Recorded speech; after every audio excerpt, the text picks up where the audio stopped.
कागज की महक और दिल की धड़कन। बनारस की तंग गलियां, जहां सदियों की कहानियां हवा में घुली हुई थीं और मंदिरों की घंटियां हर सुबह एक नई धुन छेड़ती थीं।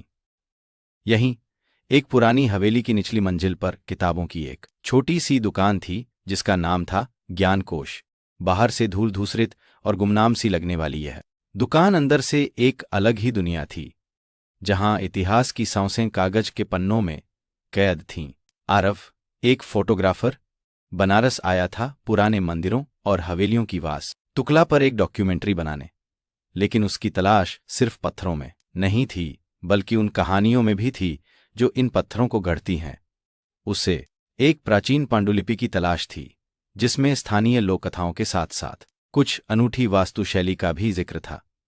ज्ञानकोश के बारे में उसे इसी बुजुर्ग गाइड ने बताया था, वहां तुम्हें वो सब मिलेगा जो कहीं और नहीं मिल सकता, बस देखने वाली आंखें चाहिए। जब आरव ने दुकान में कदम रखा तो हवा में घुली पुरानी किताबों की मीठी मादक गंध ने उसे एक अलग ही युग में खींच लिया। लकड़ी की पुरानी अलमारियां छत तक लदी थीं, जिन पर इतिहास की धूल की एक पतली परत जमी थी। खिड़की से आती सुनहरी धूप की एक पतली किरण धूल के कणों को नचा रही थी। दुकान के बीचों बीच रखे एक बड़ हिस्से मेज पर किताबों का अंबार लगा था और उसके पीछे बैठी एक युवती इश्कड़ा किसी पुरानी किताब में खोई हुई थी। उसके उलझे भूरे बाल कंधों पर बिखरे थे और उसकी उंगलियां पन्नों पर बड़ी ही कोमलता से फिर रही थीं। एक पल के लिए उनकी नजरें मिलीं। इश्कड़ा की आंखों में एक गहरी, शांत, झील सी गंभीरता थी, जिसमें एक अनकही उदासी की हल्की सी लहर तैर रही थी। नमस्ते, आरव ने कहा। उसकी आवाज में एक सहज विनम्रता थी। इश्का ने धीरे से किताब बंद की और अपनी शांत नजरों को उस पर टिकाया। नमस्ते, कहिए, मैं आपकी क्या मदद कर सकती हूं?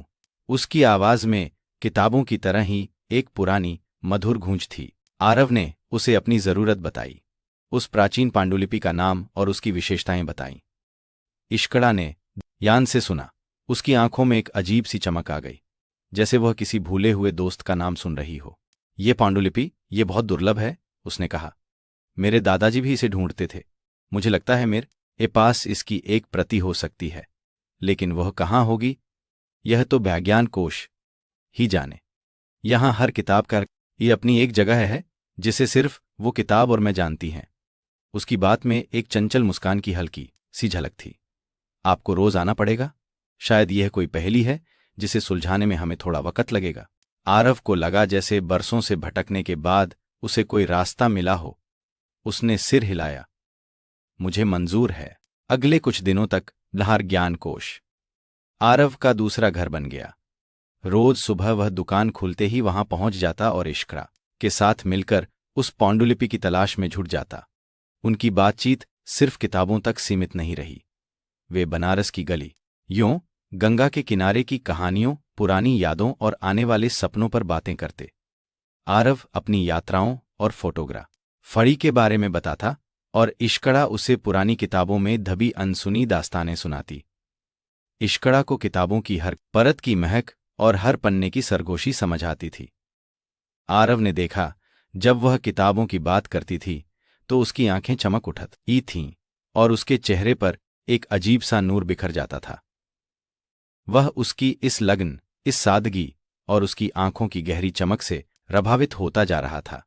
कभी कभी जब इश्कड़ा किसी किताब में खोई होती तो आरव चुपचाप उसकी तस्वीर ले लेता। उसकी तस्वीर में वो हमेशा एक पुरानी कहानी की नायिका सी लगती, जो समय से परे किसी कोने में अपने वजूद को संजोए हुए हो। एक दोपहर जब इश्का किसी बहुत पुरानी कविता की किताब में कुछ ढूंढ रही थी, तो आरव ने देखा उसके चेहरे पर एक गहरी, अनकही उदासी की छाया थी। उसकी उंगलियां पन्नों पर ऐसे फिर रही थीं जैसे वह किसी पुराने जख्म को सहला रही हो। उसकी आंखें कहीं दूर किसी अतीत में झांक रही थीं। आरव को लगा, इस लड़की के अंदर कहानियों का एक गहरा समुद्र है, जिसमें कई अनसुनी लहरें हैं। उसने चुपचाप अपना कैमरा उठाया और एक तस्वीर खींची। तस्वीर में इश्कड़ा किताबों के बीच ऐसे बैठी थी जैसे वह खुद एक प्राचीन पांडुलिपि हो, जिसके हर पन्ने पर एक नई कहानी छिपी हो। उसकी आंखों में वह हल्की सी उदासी अब और भी स्पष्ट थी। आरव ने सोचा, क्या मैं कभी उसकी इस उदासी की वजह जान पाऊंगा, या यह बस ज्ञानकोश की पुरानी किताबों की तरह ही एक रहस्य रहेगी? एक शाम बनारस में अचानक मूसलाधार बारिश शुरू हो गई। बिजली चली गई और हिल ज्ञानकोश में अंधेरा छा गया। इश्कला ने एक पुरानी पीतल की लालटेन जलाई, जिसकी टिमटिमाती रोशनी में किताबों की परछाइयां दीवारों पर नाचने लगीं। बाहर बारिश की तेज बूंदें टिन की छत पर ऐसे गिर रही थीं जैसे कोई पुरानी धुन बजा रहा हो। इश्का ने आरव के लिए चाय बनाई। घर माहट और शांति से भरी उस शाम में उनकी बातें और गहरी होने लगीं। आरव ने अपनी पत्नी को खोने का दर्द साझा किया, बताया कि कैसे उसके बाद उसकी दुनिया सिर्फ तस्वीरों में सिमट कर रह गई थी। उसकी आवाज में एक हल्की सी कंपन थी और लालटेन की रोशनी में उसके चेहरे पर एक पुरानी थकान साफ दिख रही थी। इश्क ने चुपचाप सुना। उसकी आंखों में गहरी समझ और करुणा थी। उसने कोई सलाह नहीं दी, बस उसके हाथ को हल्के से छुआ। उस स्पर्श में एक अनकही बात थी, एक गहर अपनापन जो शब्दों से कहीं ज्यादा था। आरव को लगा जैसे सदियों बाद किसी ने उसके भीतर के घाव पर मरहम लगाया हो। कई हफ्तों की तलाश के बाद एक दिन दुकान के सबसे पिछले और अनदेखे कोने में एक पुराने संदूक में उन्हें वह पांडुलिपि मिल ही गई। वह पीले पड़े कागजों और जीर्ण शीर्ण जिल्द में लिपटी थी, लेकिन उसके अंदर की कहानियां और चित्रकला अभी भी जीवंत थीं।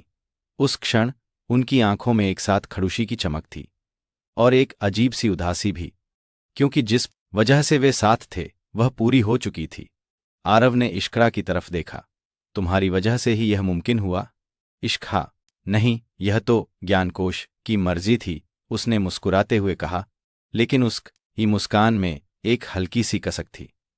यह पांडुलिपि चाहती थी कि तुम इसे ढूंढो। आरव को लगा जैसे हवा में कुछ भारी सा तैर रहा है, एक अनकही विदाई की आहट। अब उसके पास रुकने का कोई बहाना नहीं था। अगली सुबह आरव ने अपना सामान पैक किया। उसकी योजना थी कि वह पांडुलिपि को अपनी प्रदर्शनी में शामिल करेगा और फिर अपने शहर लौट जाएगा। लेकिन उसका दिल भारी था। बनारस की गलियों में, गंगा के घाट पर, हर जगह उसे इश्का की याद आती थी। उसकी हंसी, उसकी आंखों की गहराई, किताबों की वह मीठी महक जो उससे जुड़ गई थी, यह सब उसे बेताब कर रहा था। उसने अपने कैमरे में खींची हुई इश्का की तस्वीर देखी। उसकी आंखों में वही पुरानी उदासी अब और भी स्पष्ट थी। उसे लगा यह सिर्फ एक तस्वीर नहीं है, यह एक अधूरी कहानी है जिसे पूरा करना अभी बाकी है। उसने अपना बैग उठाया और बजाय स्टेशन के उसके कदम ज्ञानकोश की ओर मुड़ गए। आरव जब ज्ञानकोश पहुंचा तो दरवाजे पर ही इश्करा खड़ी थी। वह उस जगह को देख रही थी जहां कभी पांडुलिपि रखी थी। उसकी आंखों में एक अजीब सी खालीपन थी, जैसे किसी अनमोल चीज को खो देने का दर्द। आरव का दिल जरोरों से धड़का। उसने धीमे कदमों से उसके पास गया। इश्का, उसने कहा। उसकी आवाज में एक गहराई थी जो उसने पहले कभी महसूस नहीं की थी। इश्का चौंक कर मुड़ी। उसकी आंखों में उम्मीद और आश्चर्य दोनों थे। आरव ने उसे वह तस्वीर दिखाई जो उसने चोरी से खींची थी। यह तस्वीर है तुम्हारी, लेकिन इसमें एक अधूरी कहानी है जो तुम्हारी आंखों में रहती है, और मुझे लगता है मुझे उस कहानी का हिस्सा बनना है। इश्का की आंखें भर आईं। उसने तस्वीर ली। उसकी उंगलियां आरव के हाथ से हल्की सी छू गईं। उस स्पर्श में बिजली सी दौड़ गई। उसने बिना कुछ कहे अपनी आंखें बंद कीं, फिर खोलीं और एक पुरानी किताब उठाई जिसके बीच में एक सूखा हुआ मोरपंख रखा था। मेरे दादाजी कहते थे, कुछ कहानियां बोलकर नहीं बल्कि महसूस करके बताई जाती हैं, उसने कहा, और कुछ लोग ऐसे होते हैं जो सिर्फ किताबों में ही नहीं, दिलों में भी अपनी जगह बना लेते हैं। उसने मोरपंख आरव की हथेली पर रख दिया। मोरपंख, जो कभी किसी अधूरी कविता का प्रतीक था, अब एक नए अध्याय का वादा था। उनकी आंखों में अब उदासी नहीं थी, बल्कि एक नई सुबह की सुनहरी उम्मीद थी जो कागज की महक और उनके धड़कते दिलों के साथ शुरू होने वाली थी। बनारस की गलियों में एक नई कहानी ने अपनी जगह बना ली थी, जिसे अब उन्हें मिलकर लिखना था। आपको ये कहानी कैसी लगी? हमें कमेंट्स में बताएं और चैनल को सब्सक्राइब करना न भूलें।